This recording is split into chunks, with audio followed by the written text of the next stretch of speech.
আসসালামু আলাইকুম। বাংলা সংবাদে সবাইকে স্বাগত জানাচ্ছি ফিরোজ তোহা। শুরুতেই বিআরবি কেবলস সংবাদ শিরোনাম। বাংলাদেশের সর্বশেষ গুরুত্বপূর্ণ আপডেট সংবাদে আপনাকে স্বাগত। শুরুতেই সংবাদ শিরোনাম, পরে বিস্তারিত। প্রথমেই জানাবো আমাদের হাতে থাকা সর্বশেষ গুরুত্বপূর্ণ সবথেকে তাজা আপডেট সংবাদ। জামাত আমিরের নিজ আসনে ১৩টি বুথ ভাঙচুরের অভিযোগ তুলে যা বললেন ডক্টর শফিকুর রহমান।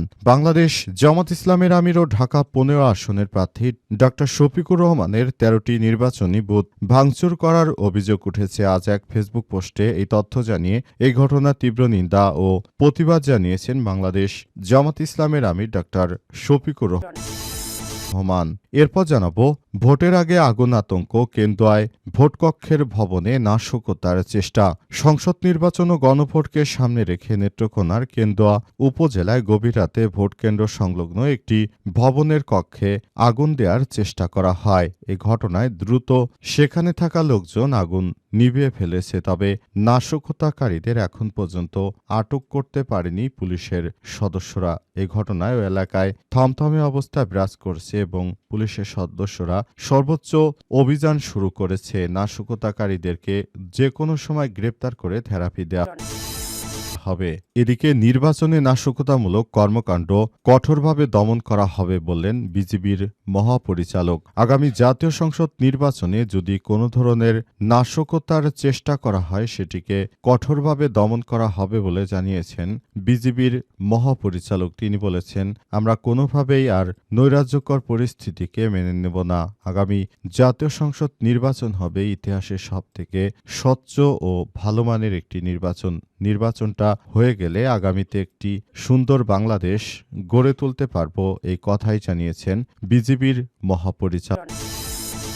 এবারে জানাবো সবাইকে ভোট দেওয়া এবং জয় পরাজয় মেনে নেওয়ার আহ্বান প্রধান নির্বাচন কমিশন সিএমএম নাসির উদ্দিনের। আগামী জাতীয় সংসদ নির্বাচনে যে ভোট হবে সেই ভোটের মাঠে সবাইকে জয় এবং পরাজয়কে মেনে নেওয়ার আহ্বান জানিয়েছেন বাংলাদেশের প্রধান নির্বাচন কমিশন সিএমএম নাসির উদ্দিন। তিনি বলেছেন, জয় পরাজয় মেনে নেওয়ার মধ্যেই সবাইকে এগিয়ে যেতে হবে, নতুন বাংলাদেশ গড়ে তুলতে হবে।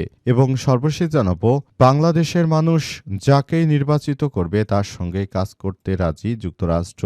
আগামী জাতীয় সংসদ নির্বাচনে বাংলাদেশে যে দলই ক্ষমতায় আসুক না কেন তাদের সঙ্গে একটি ফ্রেন্ডলি পার্টনারশিপ রাষ্ট্র গড়ে তুলতে চায় যুক্তরাষ্ট্র। এজন্য যুক্তরাষ্ট্রের পক্ষ থেকে সব বিষয় জানানো হয়েছে। সেখানে বলা হচ্ছে যে আগামী জাতীয় সংসদ নির্বাচনে সবাইকে ইনসাফ ও ন্যায়ভিত্তিক একটি সুন্দর বাংলাদেশ যদি গঠিত হয় এবং এদেশে যে দলই ক্ষমতায় যাক না কেন আমরা সেই দলের সঙ্গেই কাজ করতে রাজি বলে জানিয়েছে মার্কিন যুক্তরাষ্ট্র। আজ যুক্তরাষ্ট্রের পক্ষ থেকে বিষয়টি নিশ্চিত করা হয়েছে। প্রিয় দর্শক, এতক্ষণ শুনছিলেন সংবাদ শিরোনাম, এবারে বিস্তারিত। তবে তার আগে বন্ধুরা অনুরোধ থাকবে এই সংবাদটিতে একটি লাইক দিন। এই চ্যানেলে আপনি নতুন হয়ে থাকলে আমাদের সংবাদটি দেখতে দেখতে চ্যানেলটি সাবস্ক্রাইব করে রাখুন। কমেন্ট করে বন্ধুরা আপনার মূল্যবান মতামত জানিয়ে দিন আপনি বিশ্বের কোন দেশ থেকে বা বাংলাদেশের কোন স্থান থেকে আমাদের সংবাদটি দেখছেন এবং শুনছেন। আর বন্ধুরা সংবাদটি আপনার সোশ্যাল মিডিয়া ফেসবুকে শেয়ার করে বন্ধুদেরও দেখার সুযোগ করে দিন। আগামী জাতীয় সংসদ নির্বাচনে আপনি কোন দলে ভোট দিতে চান সেটি কমেন্ট করে আমাদের জানিয়ে দিন। এবারে বিস্তারিত। আপনার মনে হয় কোন দলটি ক্ষমতায় আসবে সেটি কমেন্টের মাধ্যমে পুরো বাংলাদেশের মানুষকে দেখার সুযোগ করে দিন।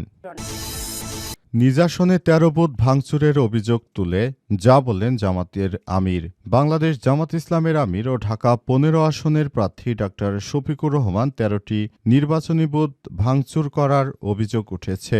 আজ এক ফেসবুক পোস্টে এই তথ্য জানিয়ে এ ঘটনার তীব্র নিন্দা ও প্রতিবাদ জানিয়েছেন তিনি। ডক্টর শফিকুর রহমান জানান, তার পোস্টে জানিয়েছেন, আজ আমরা নির্বাচনী আসন ঢাকা ১৫ দাঁড়িপাল্লার ১৩টি নির্বাচনী বুথ ভাঙচুর করা হয়েছে। আমি এর তীব্র নিন্দা ও প্রতিবাদ জানাই। যারা এখনো সন্ত্রাস ও ভয়ভীতি দেখে আমাদের থামিয়ে দিতে চায় তারা ভুলে যাচ্ছে যে এ জাতি জুলাই পেরিয়ে এসেছে। এ সময় জামাত আমিরের বিভিন্ন নির্বাচনী এলাকায় জামাত ইসলামের যেসব বুথ ছিল সেসব বুথ ভাঙচুরের অভিযোগ পাওয়া গেছে। বিএনপির সন্ত্রাসী ও চাঁদাবাজ বাহিনী মূলত এই ধরনের হামলা ও ভাঙচুর করেছে বলে অভিযোগ রয়েছে বিএনপির সন্ত্রাসীদের বিরুদ্ধে। তাই এখন থেকেই বাংলাদেশ জামাত ইসলামের আমির আরও বেশি সতর্ক থাকার জন্য সবার প্রতি আহ্বান জানিয়েছেন।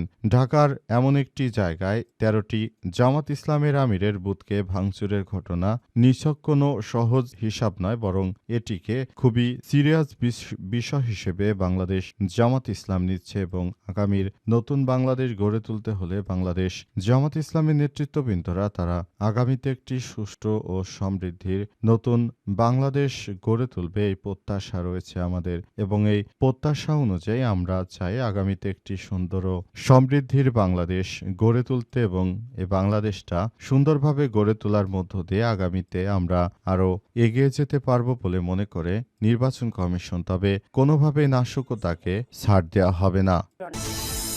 কেন্দ্রায় ভোট কক্ষের ভবনে নাশকতার চেষ্টা, ভোটের আগে আগুন, আতঙ্ক। সংসদ নির্বাচন ও ভোটকে সামনে রেখে নেত্রকোনার কেন্দুয়া উপজেলায় গভীর রাতে ভোট সংলগ্ন একটি ভবনের কক্ষে আগুন দেওয়ার চেষ্টা করা হয়েছে। আজ ভোররাত ৪টার দিকে উপজেলার বীর মহুরী সরকারি প্রাথমিক বিদ্যালয়ে এই ঘটনা ঘটে। অল্পের জন্য বড় ধরনের নাশকতা এড়ানো গেছে। স্থানীয় সূত্র থেকে জানা গেছে একদল দুর্বৃত্ত বিদ্যালয়ের জানালা দিয়ে ডিজেলে ভেজা চটের বস্তা ভেতরে ছুঁড়ে আগুন ধরিয়ে পালিয়ে যায়। কক্ষে আসবাবপত্র কম থাকা আগুন দ্রুত ছড়াতে পারেনি এবং আশপাশে আগুন দেখা যাওয়ার পরই এলাকাবাসী লোকজন সেই আগুনকে নিভিয়ে ফেলে। এলাকাবাসীর লোকজন জানিয়েছে যে এ নাশকতা করছে আওয়ামী সন্ত্রাসী দুর্বৃত্তরা। তারা জানে যে জাতীয় সংসদ নির্বাচনে তারা থাকতে পারবে না, সুতরাং এখনই তারা এই বিষয়ে এমন নাশকতা ছড়ানোর চেষ্টা করছে যাতে করে মূলত আর সারা দেশ জুড়ে কোনো ধরনের নির্বাচনী যেন কাজকর্ম না হয় এমন প্রতিশ্রুতি দিয়েছে তারা আওয়ামী লীগকে এবং সে অনুযায়ী কিছু টাকার বিনিময়ে তারা মূলত এই ধরনের নাশকতা ছড়াচ্ছে বলে অভিযোগ পাওয়া গেছে। এ অভিযোগে বিস্তর তদন্ত চলছে। আশা করা হচ্ছে যে দ্রুততম সময়ের মধ্যে এই নাশকতাকারীদেরকে আটক করা হবে এবং সেনাবাহিনীর সদস্যরা তারা সক্রিয় অবস্থানে রয়েছেন। সেনা সদস্যরা জানিয়েছেন যে আমরা কোনো নাশকতাকারীদেরকে ছাড় দেব না, আমরা পুরোপুরি এই নাশকতা কর্মকাণ্ড সম্পূর্ণরূপে আমরা দমনের চেষ্টা করছি। উল্লেখ্য আজ সারা দেশ থেকে নির্বাচনী টহল জোরদার করা হয়েছে। সেনা সদস্যরা মাঠে নেমেছে এবং তারা সারা দেশ জুড়ে বিভিন্ন জায়গায় জায়গায় গিয়ে নির্বাচনী মহড়ায় অংশগ্রহণ করছে এবং সেনা সদস্যরা জানিয়েছে যে যদি কোথাও কোনো ধরনের বিশৃঙ্খল পরিস্থিতির কোনো ঘটনা ঘটানোর কেউ চেষ্টা করে বা কোনো দুর্বৃত্তায়ন কোনো ঘটনা ঘটানোর চেষ্টা করে কেউ, তাহলে সঙ্গে সঙ্গে আমাদেরকে ফোন করলে আমরা দ্রুততম সময়ের মধ্যে সেই নাশকতা রুখে দেব। সেনা সদস্যরা এমনটা জানিয়েছেন। নির্বাচনে নাশকতামূলক কর্মকাণ্ড কঠোরভাবে দমন করবে বিজিবি বললেন মহাপরিচালক। আসন্ন ত্রয়োদশ জাতীয় সংসদ নির্বাচন নিরপেক্ষ শান্তিপূর্ণভাবে সম্পন্ন করতে যে কোনো ধরনের নাশকতামূলক কর্মকাণ্ড, সহিংসতা, বিশৃঙ্খলা, অপচেষ্টা দৃঢ়ভাবে প্রতিহত করে কাজ করার নির্দেশনা দিয়েছে বিজিবির মহাপরিচালক মেজর জেনারেল মোহাম্মদ আশরাফুজ্জামান সিদ্দিকী। আজ রাজধানী ঢাকা পার্শ্ববর্তী এলাকায় বিজিবির সদস্যদের সঙ্গে মতবিনিময় করে সব কথা জানিয়েছেন বিজিবির এই কর্মকর্তা। তিনি জানিয়েছেন যে আগামী জাতীয় সংসদ নির্বাচন উপলক্ষে অনেকেই অনেক জায়গায় দেশজুড়ে নাশকতামূলক কর্মকাণ্ড পরিচালনার চেষ্টা করছে। তাদের বিরুদ্ধে আমাদের শক্ত বার্তা যে আগামী জাতীয় সংসদ নির্বাচন নিয়ে কোনো ধরনের নাশকতামূলক কর্মকাণ্ড আমরা মেনে নেব না। এই ঘটনায় আসলে পুরো বাংলাদেশে আবার নতুন করে সমস্যা সৃষ্টি হয়েছে। অন্তর্বর্তীকালীন সরকারের প্রধান উপদেষ্টা জানিয়েছেন যে এই বিষয়টি নিয়ে তারা খুবই কৌতূহলের মধ্যে রয়েছে এবং আগামী জাতীয় সংসদ নির্বাচনে যারাই যে কোনো ধরনের কর্মকাণ্ড আসলে পুরোপুরি সম্পন্ন বাংলাদেশ জামাত ইসলামের পক্ষ থেকে পুরো বিষয়টি নিয়ে কথা বলা হচ্ছে এবং বিভিন্ন জায়গায় বিএনপির নাশকতার প্রমাণ পাওয়া যাচ্ছে এবং এগুলো নাশকতা সম্পন্ন দূর করা হবে বলেও বিজিবির সদস্যদের প্রতি আহ্বান জানানো হয়েছে।